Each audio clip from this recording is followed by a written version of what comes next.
देख ले प्राणी जरा दर्पण में हो, देख ले कितना पुण्य है कितना पाप तेरे जीवन में। देख ले दर्पण में मुखड़ा देख ले प्राणी जरा दर्पण में।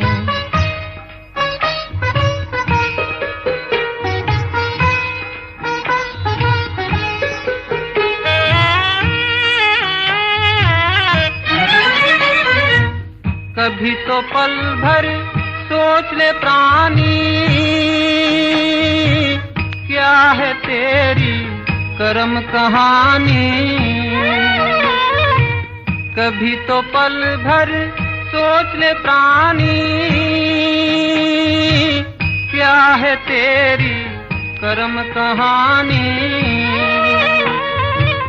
पता लगा ले,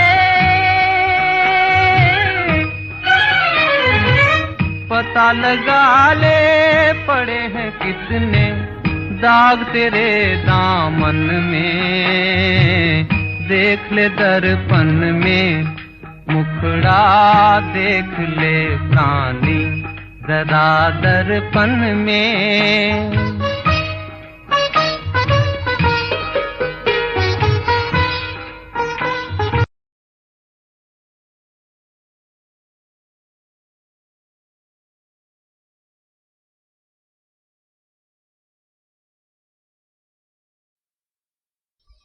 ओम शांति। मुरली की तारीख है 22/9/2021। बाप दादा कहते हैं बच्चे तुम्हारा है हीरो हीरोइन का पार्ट। इस बेहद के ड्रामा में हम बच्चों का, हम ब्राह्मणों का विशेष हीरो हीरोइन का पार्ट है। बाबा कहते मेरा भी ऐसा पार्ट नहीं। क्यों? मेरा सिर्फ पार्ट है पतितों को पावन बनाना। भक्ति मार्ग में कितने धक्के खाते रहे, कहाँ कहाँ नहीं गए, तीर्थ यात्रा, यज्ञ तप हवन, शांति के लिए, सुख के लिए। बाबा ने कहानी भी बताई जो बाबा हमेशा बताते हैं कि रानी के गले में हार पड़ा था और वो ढूंढती थी बाहर। तो शांति आत्मा का स्वधर्म है, स्वरूप है। लेकिन लोग क्या करते हैं, शांति बाहर जाके ढूंढते। सन्यासी लोगों ने भी कह दिया ना, जंगल में शांति मिलेगी, तो धक्के खाते रहते हैं। और बाबा ने हम बच्चों को बड़ी सरलता के साथ परिचय दिया। फिर और भी सेवा की, बहुत सी बातें बाबा बता रहे, पॉइंट्स दे रहे कि लोगों के मन में कैसे संशय उठते हैं, तो तुम बच्चे उनको कैसे समझाओ, वो भी बाबा सिखाते। मीठी मीठी शिक्षाएं बाप दादा की मुरली से सुनेंगे। मिठे बच्चे, इस बेहद के ड्रामा में, इस बेहद के ड्रामा में हीरो हीरोइन का पार्ट तुम्हारा है, बाबा का नहीं। बाबा का नहीं। बाप के पास सिर्फ पतितों को पावन बनाने का हुनर है। हुनर मीन्स कला। बाबा के पास ये जादू है, कला है, और वो पावन बनाते। प्रश्न है, ब्रह्मा के चित्र को देख जो प्रश्न उठाते हैं, ब्रह्मा के चित्र को देख जो प्रश्न उठाते हैं, उन्हें कौन सा राज समझाना है ताकि उनका प्रश्न न उठे या फिर समाधान हो जाए। तो बाबा वो विधि बता रहे, उत्तर है, उन्हें समझाओ यह आदि सो अंत वाली आत्मा है। ब्रह्मा की आत्मा आदि सो अंत वाली आत्मा है। जो फर्स्ट प्रिंस श्री कृष्ण है, उनके ही लास्ट जन्म में बाप आते हैं। और यह पतित तन है, शरीर पतित है, इन्हें पावन बनाना है। यह कोई भगवान नहीं, ये ब्रह्मा भगवान नहीं है। भगवान तो एवर प्योर है। उसने इनके तन का आधार लिया है। एकदम बाबा ने अच्छा स्पष्ट किया।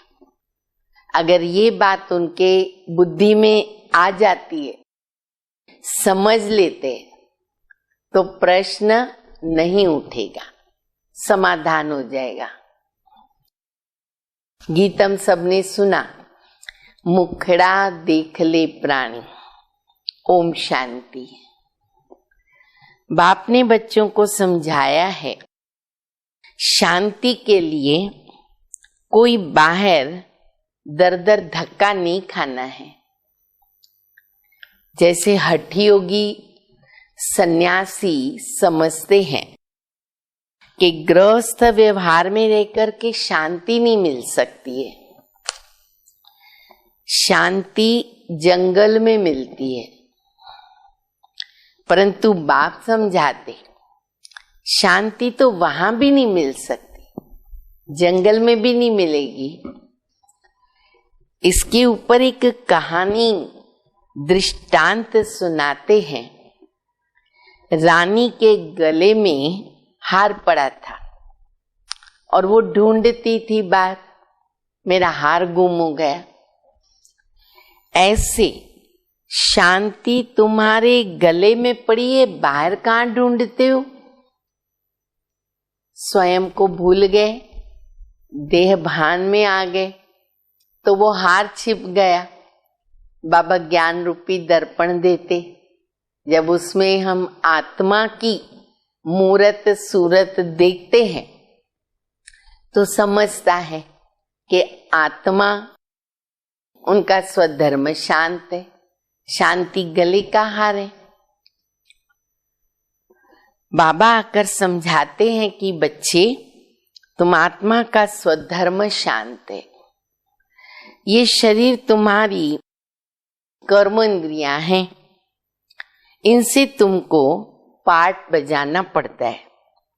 आत्मा विनाशी है, आत्मा कोई छोटी बड़ी नहीं होती है और न विनाश होती है। हाँ, फिर क्या होती है? आत्मा पतित बनती है और फिर उनको पावन बनाना होता है। आत्मा को पहले तो किशोर शरीर मिलता, छोटा सा शरीर मिलता है ना, फिर वो युवा, गृहस्थी, वृद्ध बनते। आत्मा तो एक रस है, न छोटी न बड़ी न मोटी न पतली, न वो खत्म होती है। पहले पहले आत्मा को जानना होता है। मैं आत्मा बैरिस्टर बनता हूं। अब बाबा मिसाल दे रहे हैं, मान लो कोई बैरिस्टर बना, कौन बना? आत्मा अंदर है तो बनेंगे ना। इसको कहा जाता आत्म अभिमानी। बाप समझाते हैं, बच्चे तुम देह अभिमानी बन पड़े हो, इसीलिए अपने को शरीर समझ लेते हो। ये भूल जाते हो कि मैं आत्मा हूं और ये मेरा शरीर है। तो अपने को रियलाइज करना है। बाबा ने क्या किया? सबसे पहले हमको रियलाइज कराया, सेल्फ रियलाइजेशन। 84 जन्म आत्मा लेती है। अभी बाप ने समझाया है कि जो ब्राह्मण बने हैं वो फिर देवता बनने वाले हैं। ऐसे नहीं कि 184 जन्म लेते, कोई पहले आएगा, कोई 50-100 वर्ष बाद में भी आते रहेंगे, तो कोई के 80-82, कोई के कितने जन्म। जैसे वो आत्मा नीचे उतरती, धीरे देर से उतरती है, उतने जन्म कम हो जाते हैं। मनुष्य 84 लाख जन्म कह देते, इनसे भी सेटिस्फाई नहीं होते हैं ना, तो कहते भगवान कण कण में है। अब भगवान कहता है जबकि मैं किसी मनुष्य के तन में भी नहीं हूं, मैं किसी मनुष्य के तन में भी नहीं हूं, तो जानवर, पत्थर, ठिकर, कण कण, उसमें मैं कैसे रहूंगा? मनुष्य में ही नहीं हूं, उसमें भी अपनी आत्मा है। बाप ने समझाया है, नंबर 1 वो फिर लास्ट नंबर में तमो प्रधान बनते हैं। मैं खुद कहता हूं, मैं बहुत जन्मों के अंत में साधारण तन में प्रवेश करता हूं। भगवान वाच्य, इसने पूरे 84 जन्म लिए ब्रह्मा की आत्मा ने, तो जरूर वो पतित होगा, पावन तो नहीं हो सकता। बाप खुद कहते पहले नंबर में है श्री कृष्ण, फर्स्ट प्रिंस। श्री नारायण बाद में आता है। देखो ये भी कितने राज बाबा बताते है, तो वही आत्मा, लेकिन स्वयंवर के पश्चात वो नारायण बनती है। तो अगर नारायण के वर्ष गिनती करो तो कम हो जाएंगे।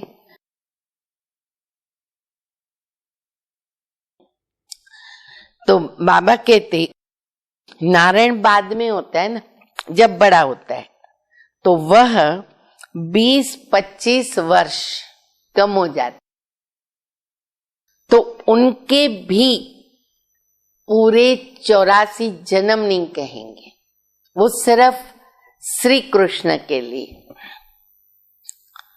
नंबर 1 है श्री कृष्ण। भल वही स्वयंवर के बाद नारायण बनता, परंतु हिसाब बच्चों को करना है। पूरे 84 जन्म, 5000 वर्ष जो एक्यूरेट कहेंगे वो श्री कृष्ण के लिए। तो बाप बैठ समझाते हैं, मैं कल्प कल्प उसी तन में आता हूं जिसका आदि से लेकर अंत तक पार्ट है। दूसरे कोई में मैं नहीं आ सकता हूं। हिसाब है, एक्यूरेट हिसाब है। ब्रह्मा पहला नंबर ठहरा, मैं और कोई में कैसे आ सकता हूं? तुमसे बहुत लोग पूछते हैं सिर्फ एक ही ब्रह्मा में क्यों आते?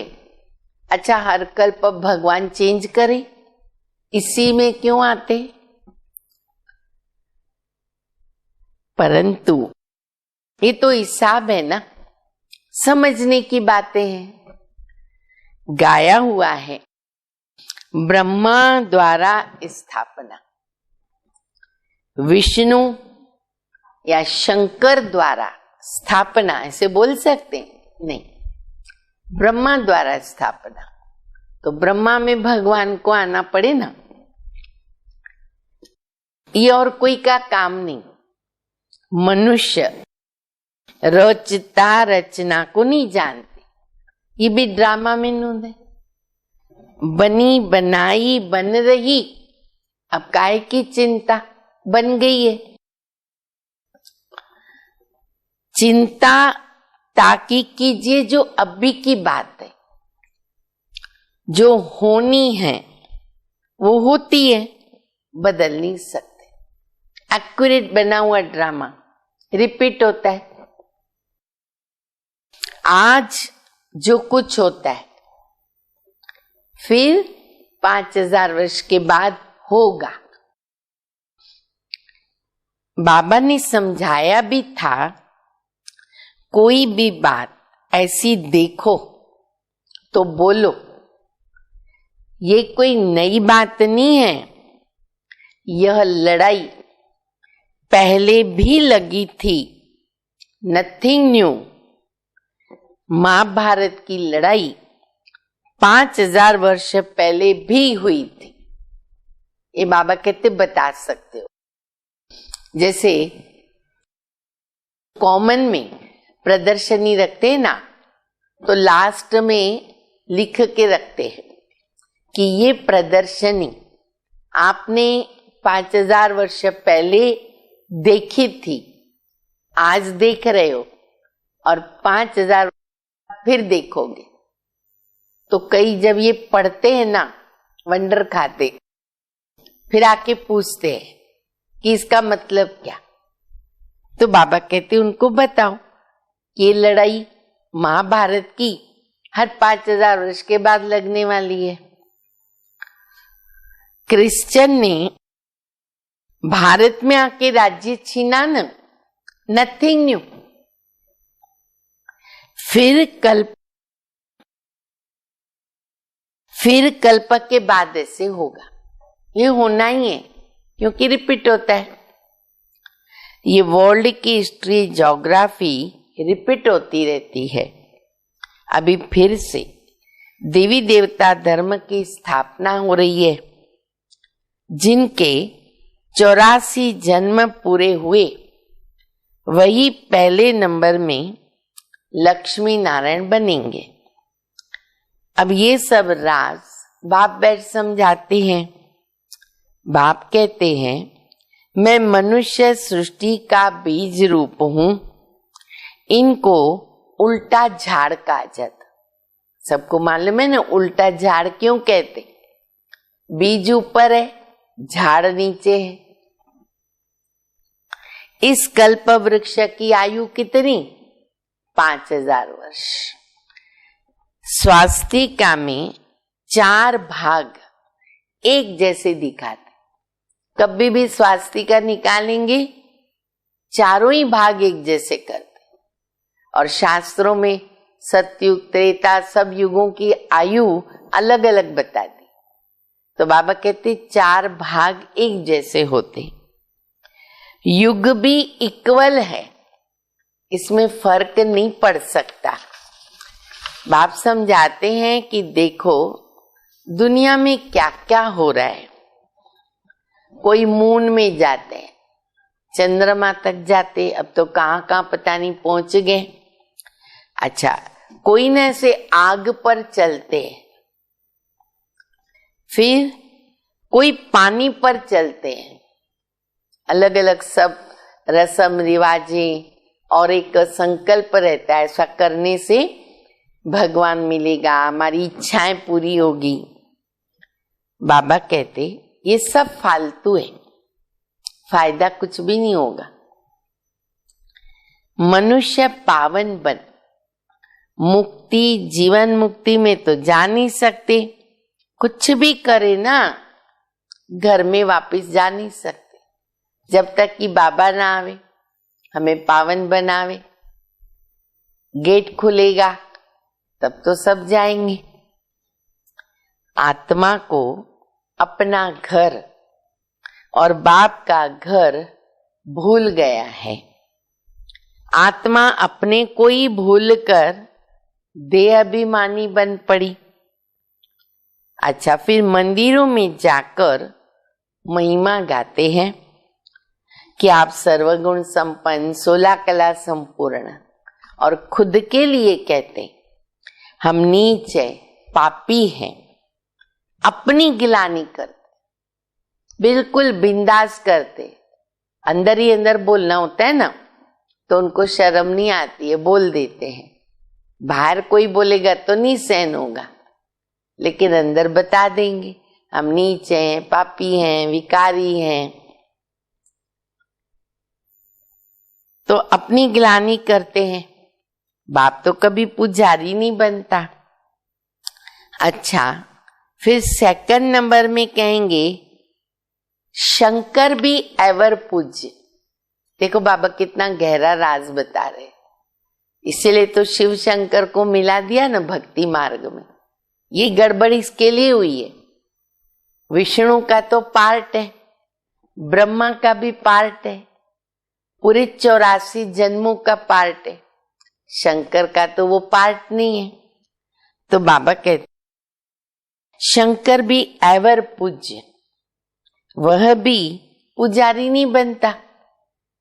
उनका पार्ट यहां नहीं है। इस स्टेज पर पार्ट है ब्रह्मा और विष्णु का। साकारी दुनिया में ब्रह्मा विष्णु का पार्ट है, शंकर का नहीं। ब्रह्मा और विष्णु का क्या क्या पार्ट है दुनिया में किसको भी पता नहीं। अच्छा, त्रिमूर्ति ब्रह्मा भी कह देते हैं। क्या क्या देखो सब यादगार चले आए। फिर बाबा कहते ब्रह्मा को 3 मुख बताते, अर्थ तो कुछ जानते नहीं ना। इसलिए कई प्रदर्शनी में ये भी प्रश्न करते हैं कि आपने ब्रह्मा को 1 मुख क्यों बताया, वैसे तो 3 मुख है। तो एक व्यक्ति ने रमणीकता से किसी को जवाब दिया कि 1 मुख द्वारा जो भगवान हमें इतना ज्ञान दे रहे, श्रीमत दे रहे, पहले उसका तो पालन करो। 3 मुख से 3 बातें हमें सुननी होगी, धारण करनी होगी। हम एक भी बात को मुश्किल से धारण कर रहे, तो पहले उतना तो हम संपन्न बने। तो बाबा कहते अर्थ नहीं जानते ना। गाते हैं कि ब्रह्मा द्वारा स्थापना कौन करता, उनका चित्र नहीं। मुख से कहते, परंतु कहाँ है? शिव क्या चीज है कोई भी नहीं जानता। आत्मा के लिए भी कहते हैं, भ्रकुटी के बीच चमकता है अजब सितारा। मैं आत्मा अविनाशी हूं, शरीर विनाशी है। कितने शरीर लेते हैं कुछ भी पता नहीं, न खुद के लिए हम जानते, न खुदा के लिए जानते। मनुष्य कितने दुखी हैं, रड़ियां मारते रहते, ओ गॉड फादर। देखो भक्ति मार्ग में हम क्या क्या करते, बाबा ने आज बहुत सारी बातें बता दी। और सब कुछ हम करते आए 63 जन्मों से। तो बाबा कहते रड़ी मारते, ओ गॉड फादर। जब से दुख शुरू हुआ पुकारते आए।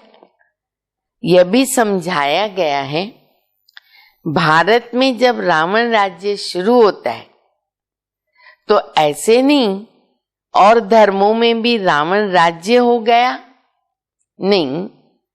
उनको अपने समय पर सतो रजो तमो में आना है। कितने राज बाबा बता रहे हैं।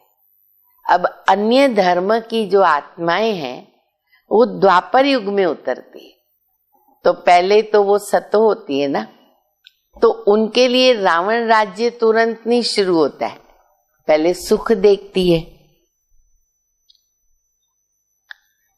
फिर बाबा कहते धीरे धीरे वो नीचे उतरती।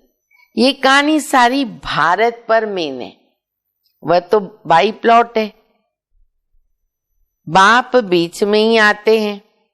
भारत जब तमो प्रधान बनता है तो फिर सारा झाड़ तमो प्रधान बन जाता। उनको भी सुख दुख भोगना है। झाड़ में नए नए पत्ते तो निकलते ना, बड़े शोभनिक भी होते हैं। नयों को फिर सतो रजो तमो में जरूर आना है। पिछाड़ी में जो आते हैं ना, उनका कुछ मान नहीं रहता। एक जन्म में भी सतो रजो तमो से पास कर सकते हैं, परंतु उनकी कोई वैल्यू नहीं। कई सोचते भले न एक जन्म तो क्या हो गया, चलेगा। बाबा कहते वो कोई वैल्यू नहीं। वैल्यू उनकी है, अंडरलाइन करो। इसलिए कभी ये संकल्प नहीं करना, वैल्यू उनकी है जो हीरो हीरोइन का पार्ट बजाते। कोई भी नाटक मूवी देखेंगे, कहेंगे हीरो कौन है, हीरोइन कौन है। ऐसे नहीं कहेंगे बाबा ही हीरो हीरोइन का पार्ट बजाते। बाबा के लिए नहीं कह सकते, वह तो आकर पतितों को पावन बनाते हैं, खुद पतित नहीं बनते हैं। तुम पतित से पावन बनने की मेहनत करते हो। श्रीमत पर राजयोग से राज्य लिया था और अभी फिर से ले रहे हो। बाबा कहते मैं तो राज्य करता ही नहीं हूं, मैं तुमको राजाओं का राजा बनाता हूं। अब दुनिया में मनुष्य कहते तो बहुत कुछ है।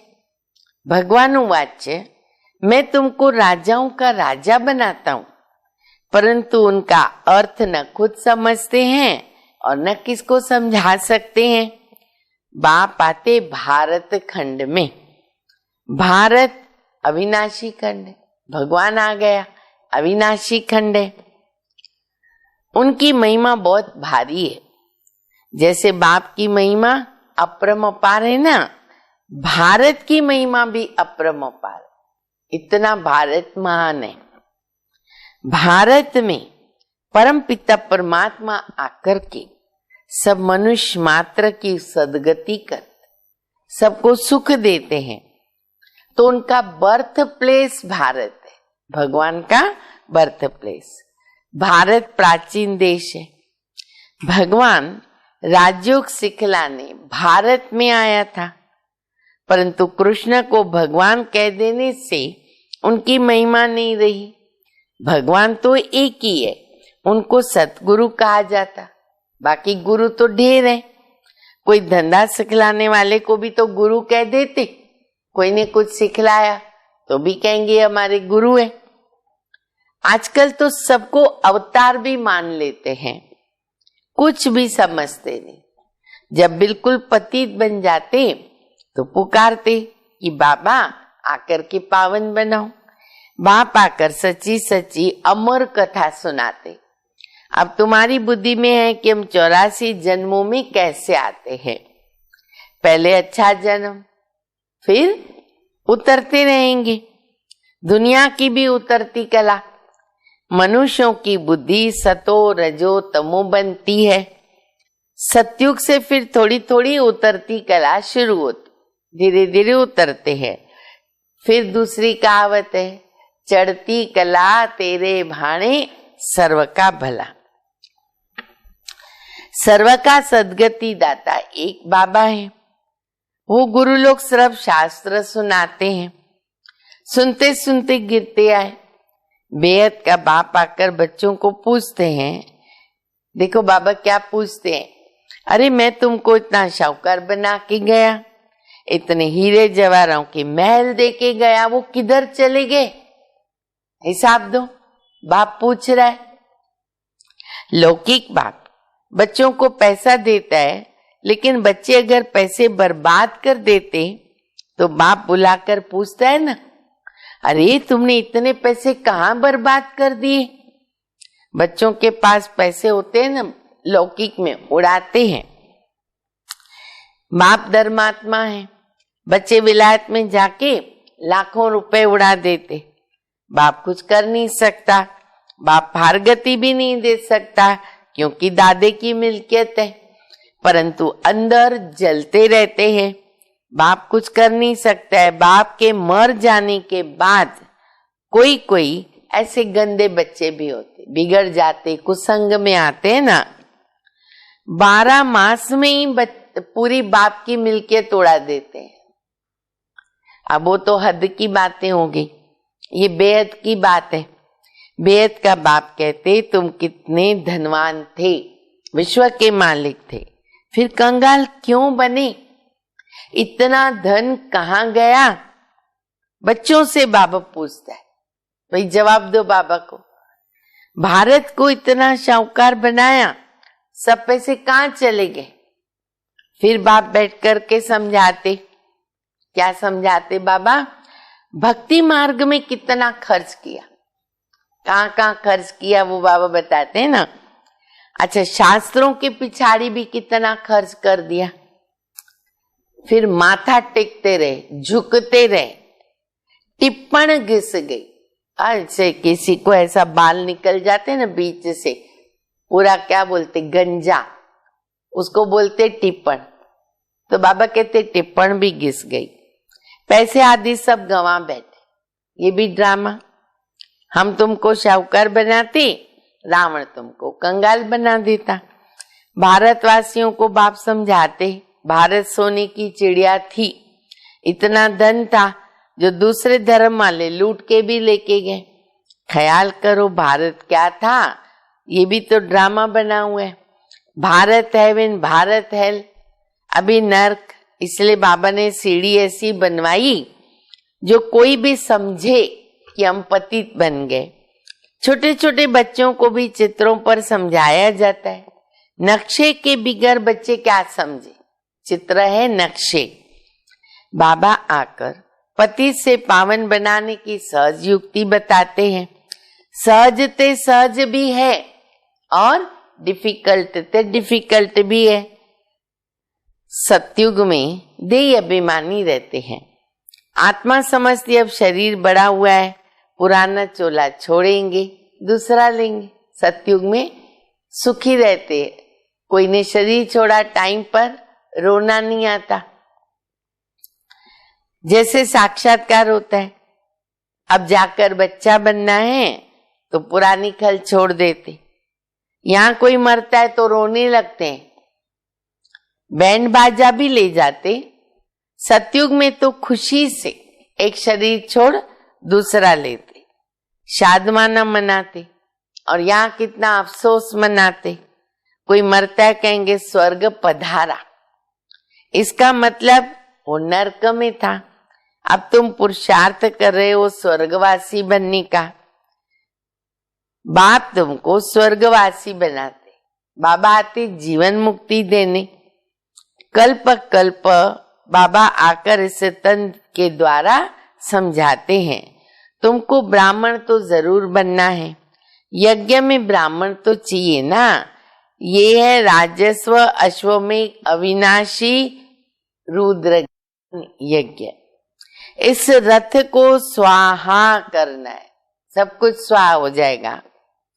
अश्व रथ को कहा जाता। राजस्व स्वराज्य के लिए यह सब यानी अश्व शरीर, इसमें स्वाहा होता है। राजा ही मिल रही ना बाबा से, राजा ही पद पाने के लिए ये जो पुराना पतित शरीर है उसको स्वाहा करना है। और अभी जब तक इस शरीर में आत्मा है तो क्या स्वाहा करेंगे, सब मन बुद्धि सहित भी स्वाहा करें एक बाबा की श्रीमत। आत्मा तो स्वाहा नहीं होगी ना, आत्मा हिसाब किताब चुक करके चली जाएगी, फिर नए से सबका पाठ शुरू हो जाएगा। तो इनको कहा जाता हिस्ट्री ज्योग्राफी रिपीट। बाबा आते नई दुनिया स्थापन करके पुरानी दुनिया खलास करने।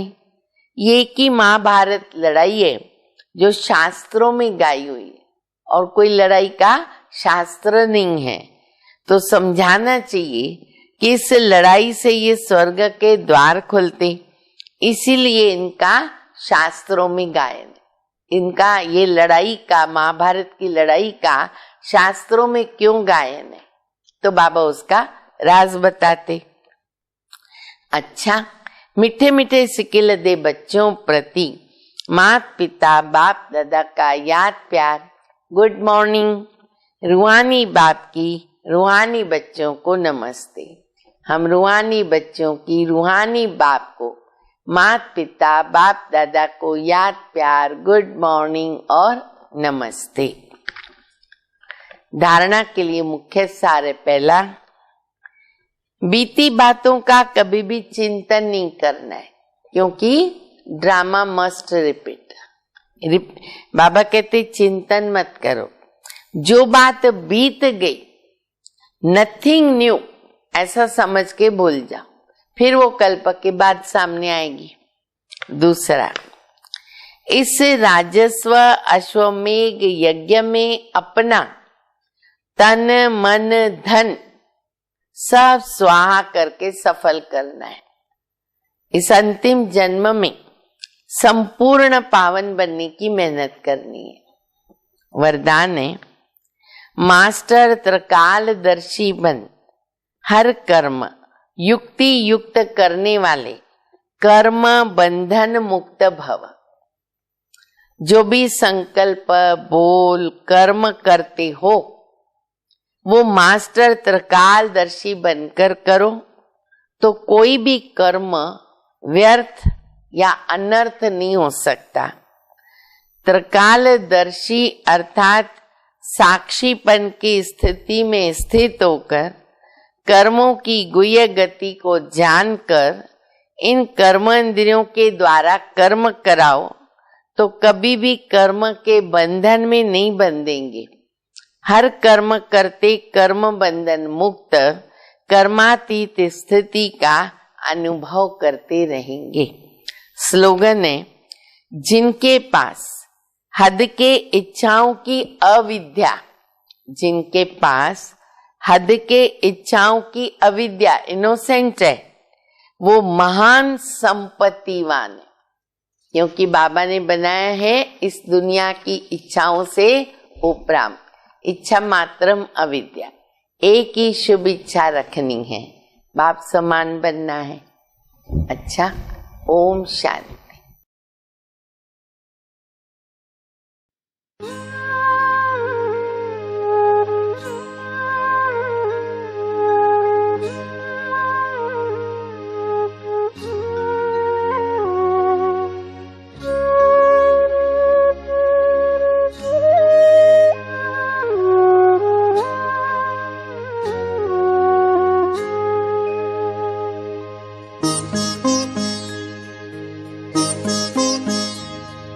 योगी पवित्र जी